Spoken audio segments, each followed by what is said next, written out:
I mentioned was modeled because we weren't sure at room temperature, let alone at elevated temperatures, whether that was going to be a weak point. If the shear interface is lost, you no longer have composite action, and of course the slabs are going to be much weaker. They're going to sag much more under the influence of the fire, so we needed to understand that. So these were modeled explicitly too. And when we were finished, we had a model of a floor system. The slab is left off of this. We modeled the buckling of the webs if they were going to. We modeled the shear connection of the knuckle to the concrete slab. We modeled the welds between the diagonals and the cords. We modeled the seats. We put everything into this. Now, these floor systems also didn't just sort of happen. They were first set in place, and so they were on their own. They deflected under their own gravity load, but only the weight of the steel. Then fresh concrete was poured on top, so they deflected under the fresh concrete, but there was no composite action until the concrete cured.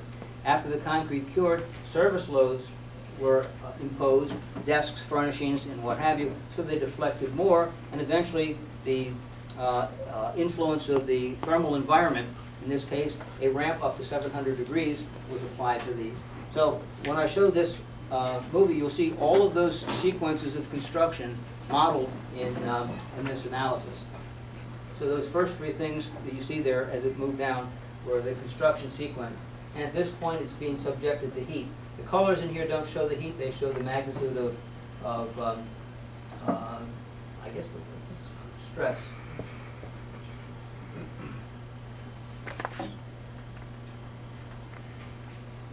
Now, that's a nice picture, but what we end up doing is taking a look at... Another question. Yeah, I just wanted to let everyone know that we'll be having an event tomorrow with another engineer discussing this same issue, but he'll be addressing some of the discrepancies that are in this NIST report. So if you're interested, that'll be tomorrow at 7 p.m. in Painter 4.42. And I have a question as well. Why won't the NIST report release their collapse visualization analysis?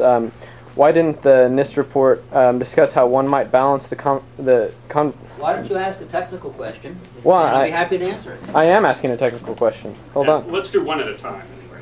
Okay, this is a part of the same question. So why didn't the final NIST report discuss how one might balance the conversion of potential energy of the towers to kinetic energy in relation to the energy that would demand necessary to overcome the resistive strain energy necessary to cause the failure of the 47 core columns and the 240 parameter columns?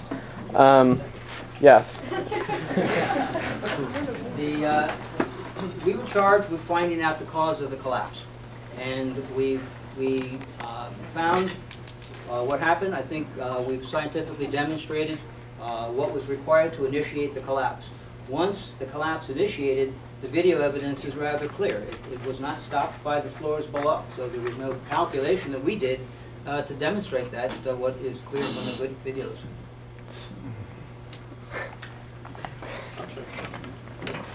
How did the fuel ignite? Did you mention that in the presentation? The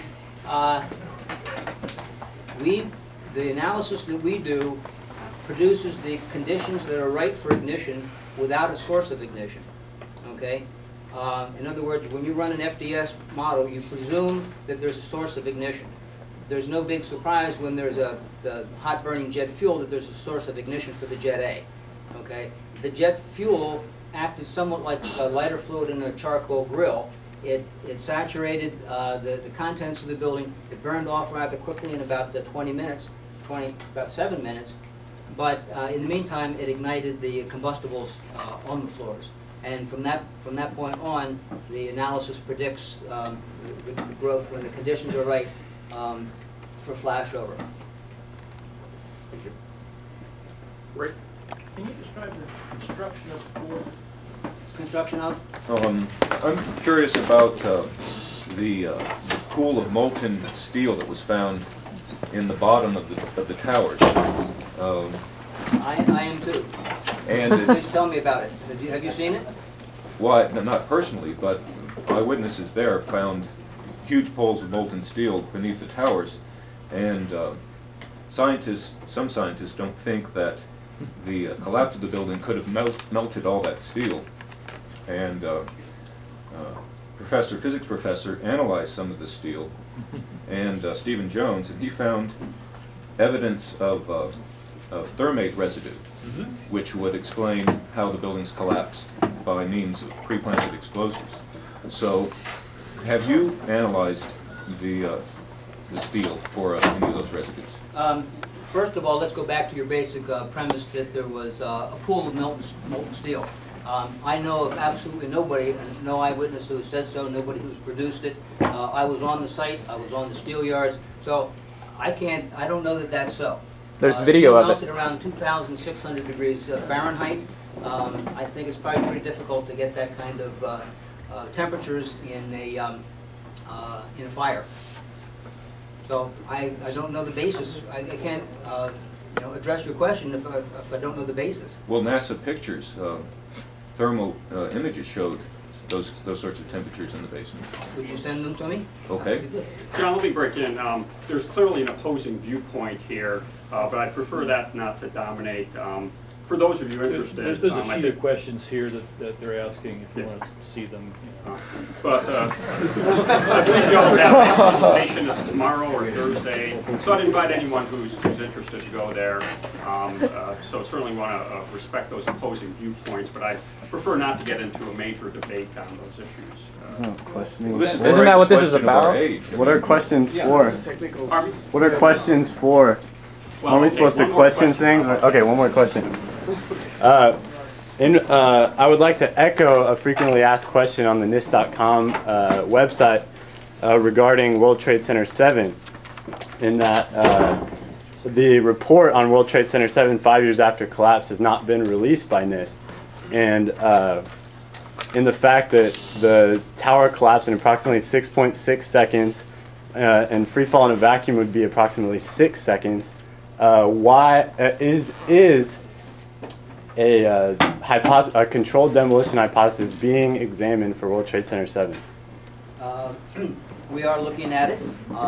There's actually a very good write-up recently from controlled demolition experts, which you probably ought to read. We haven't finished the investigation yet, so I'm not at liberty to talk about any intermediate findings. Luca. Technical question.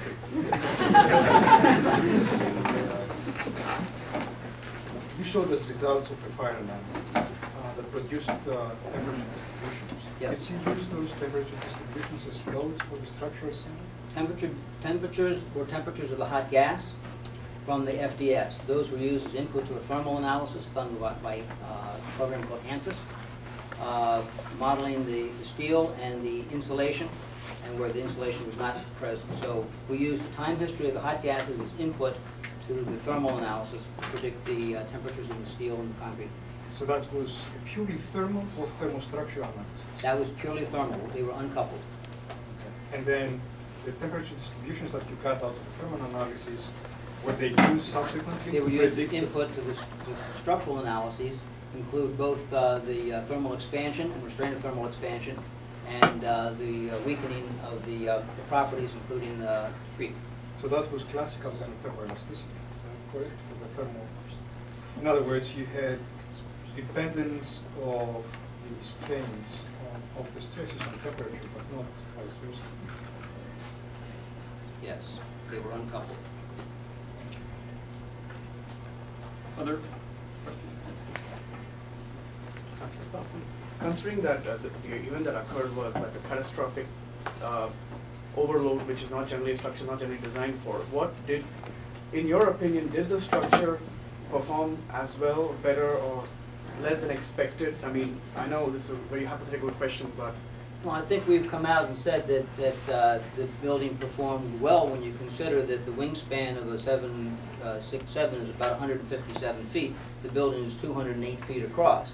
It took a tremendous wallop, and it had significant reserve strength after that. I think one would have to look at other structural framing systems in other buildings, and we didn't do an evaluation of others to see whether that same scenario would bring down another building. But I think we have